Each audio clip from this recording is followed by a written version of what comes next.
and Warriors will play in San Francisco at 10 Eastern. Golden State's up 2-1 in that best-of-7 series. The Washington Commanders finalized their deal with the District of Columbia to build a new stadium on the sites of their old home RFK Stadium. The new facility could open as soon as 2030 and will be built with a glass roof, which could allow the facility to host other events like Super Bowls and Final Fours. Free agent wide receiver Hunter Renfrow is signing with the Carolina Panthers. I'm Dan Beyer.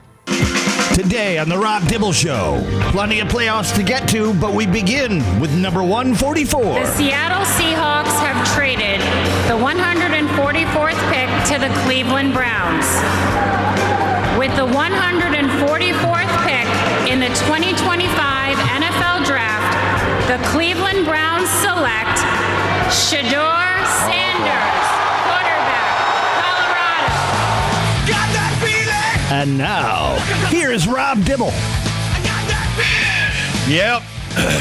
That was the drama for a couple of days. Whether or not SHEDEUR Sanders would even get drafted at one point was in question. He does get drafted by the Cleveland Browns, but that's a crowded quarterback room. So we'll have to wait and see if he even sticks with the team.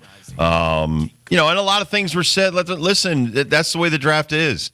Once you get past the first round, I was watching the NFL Network today, and they had a former NFL a Cleveland Brown player on. He said, listen, he goes, I was sitting with my family, and we were in Hawaii, and everybody had told me I was a top 10 pick. He goes, I didn't get drafted in the first round. I went in the second round.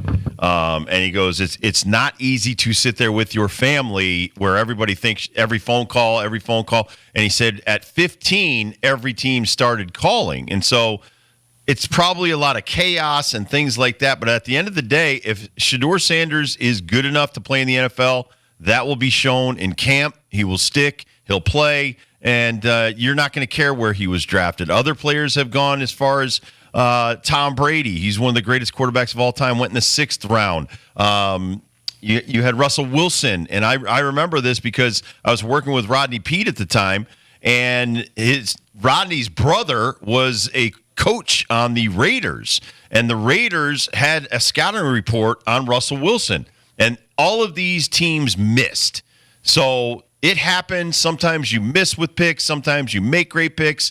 We talked about this all last week about the NFL draft. It's not an exact science. So SHEDEUR Sanders does get drafted by the Cleveland Browns. But honestly, I'm not going to go over all of his stats and everything I listened to all weekend long.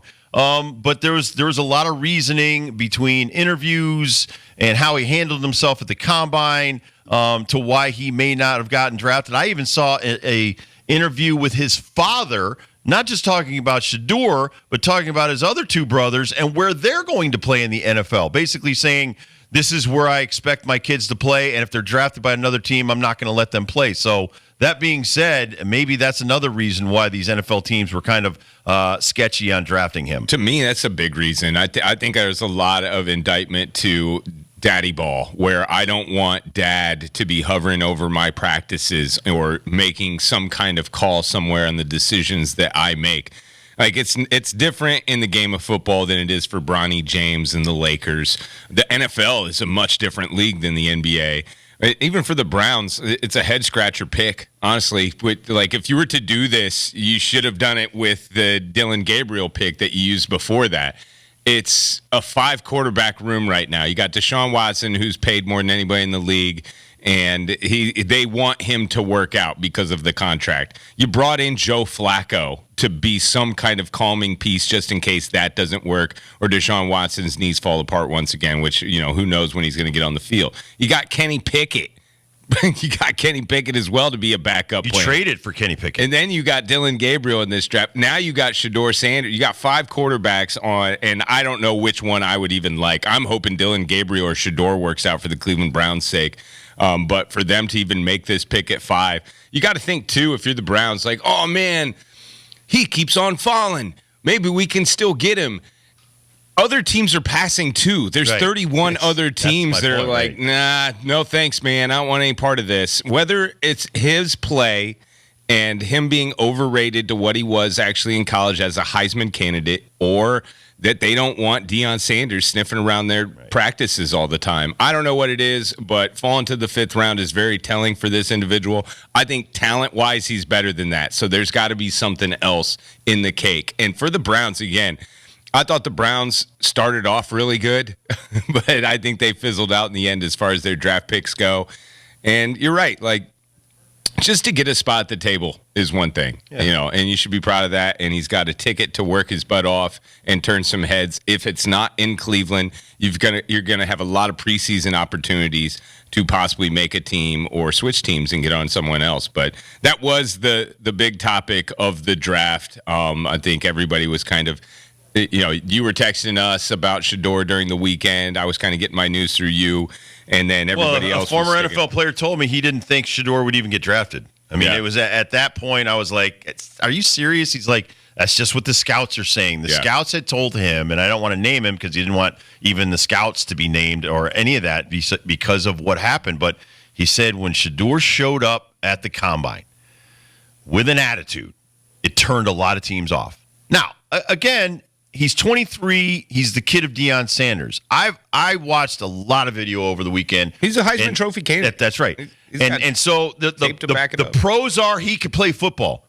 The negatives were you're highlighting his trash talking. You're highlighting when he was with Cam Ward and he was just talking some smack about, hey, what do you do for a hobby and stuff like that? And Cam Ward's like, I play football.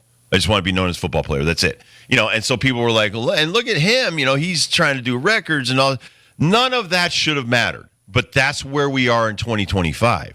They're worried about your social media. They're worried about he made some comments. I'm a Sanders. There's always negative stuff, and that's the truth. He was actually saying the truth. I played with Deion. I know Deion. Deion's a great guy, but people see the public view. And they're like, and so you can have the media view of Deion and think, I can't stand that guy. I don't want that guy around me. Here's the thing. He was one of the most uplifting, great teammates I've ever played with in my career of 13 years as a pro. I understand he rubs a lot of people the wrong way. You could also go back to his alter egos, the Prime Time, the Neon Deion. Those were all things that he and his friends dreamed up and cooked up in college to get noticed. Because when they were playing, nobody cared about cornerbacks. Nobody cared about Michael Irvin and wide receivers. They had to throw themselves out there, and then the media picked up on that stuff. But at the end of the day, this is a 23-year-old young man that wants to play in the NFL. And the criticisms that I've heard are it's honestly shameful. It really is. Because we don't know this kid. Colorado knows this kid. Deion knows this kid. A lot of his statistics that you're basing your stuff on, you could put that on any of the quarterbacks that went around the 4th, 5th, 6th, 7th round. There's so many. The Ewers kid from Texas, I think he was in the 7th round. All of these kids are still getting a chance to play in the NFL. I think that's what everybody's missing. I don't care, and I said this last week, if you're Mike Piazza and you're a 62nd round pick, which they only have 20 rounds now in the MLB draft, but back when they had a ton of extra rounds just to throw in picks and fill up spring training, it doesn't matter where you're drafted. Or even if you're an undrafted free agent and you get invited to camp, as long as you get a chance to play, you can maybe play in the NFL. Now, the couple of things that I picked up on, I'm not going to say are one of the reasons why he dropped, because I'm not a scout and I'm not a team that was drafting players. He's 1-8 against top 25 teams last year and the year before at Colorado. He's 13-12, which, again, it's a team sport, but the 42 sacks led FBS. But you could also say his offensive line was crap. Oh, his offensive line. So to say he's slow or he held on, I'd rather look at it like he held on to the ball too long, took the hit, and still led the FBS in completions at 74%. So that means, okay, where are you going to look at? His sacks or he took a huge hit to deliver the football? That's an NFL quality that you can't teach quarterbacks. And having grown up and watched from Phil Simms to Eli Manning to so many other quarterbacks, Jim Kelly that will stand in there and take hits. Troy Aikman got concussed so many times. Roger Staubach got concussed so many times because they didn't get rid of the football in time before they took a huge hit. So to say he had 42 sacks last year and led the country, well, that's twofold. It could be on the offensive line or that the guy's got guts. Maybe he's got the guts to stand in there and get sacked. But honestly, I don't understand why he fell so low. I think it's kind of crappy. And, do I think that there was collusion? Absolutely not. I just think that word of mouth gets around so quickly now. In a day, you could spread whatever you want to spread about somebody, and then it becomes a forest fire. It is wild. Like, I was thinking of some of the quarterbacks that were so less than SHEDEUR coming out of college, and I even, I'm still waiting on the verdict on J.J. McCarthy at Minnesota, and I remember him going into this draft was like, Harbaugh is saying that he should be the number 1 overall. Okay, that guy's crazy. And then he goes in the first round, and it's like, okay, he's in the first round, I guess. And that, to me, is still a reach. And I don't know. I think that still, as of today, that's a horrible pick. We'll see what happens in the preseason week 1 with Minnesota and J.J. McCarthy.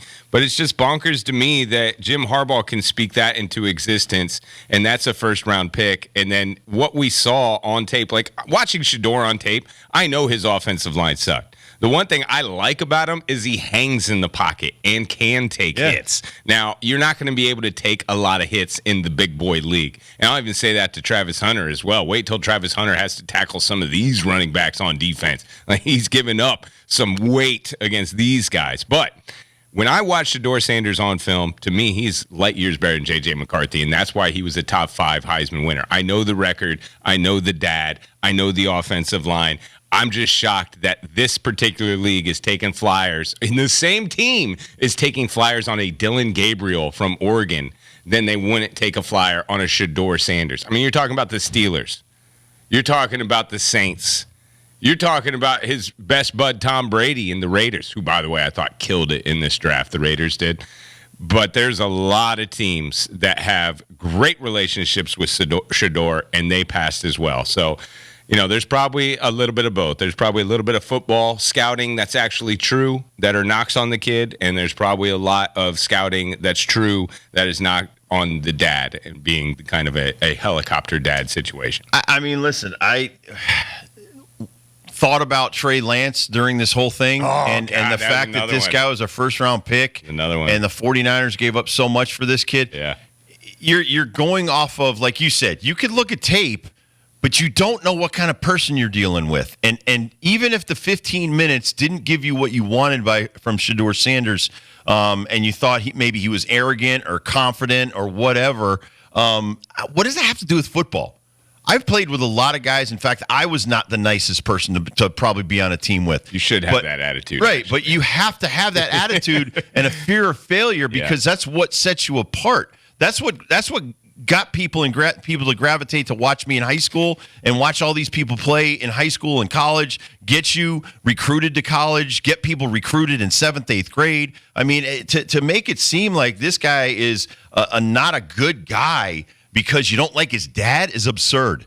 That's absolutely absurd. Yeah, Deion is a lot, but you know what? At the end of the day, I'd rather have Deion on my team and coaching my team because now he's bringing in former NFL greats. He's got Warren Sapp. He's got Marshall Faulk. He's got many other guys. He's got Pat Shurmur is calling the offensive plays. Who else, if you're a parent, would you want your kids to learn from? The best. And Deion gives you the best. And if that is shoving it in your face, then I want it shoved in my face. I'm sorry, but that's just the way I am. I remember the same conversations about Bobby Knight. Would you send your kid to have him come? Hell yeah. But would Bobby Knight get an NBA coaching job? Probably not. You know why? Because he's not the owner. They don't want that headache. That's right. And the owners who make these decisions, even the NFL decisions, at the end of the day probably said to their GM, no. Right. Do not put that Sanders kid on my team. And the only team that, again, in the 5th round said, we'll take a shot.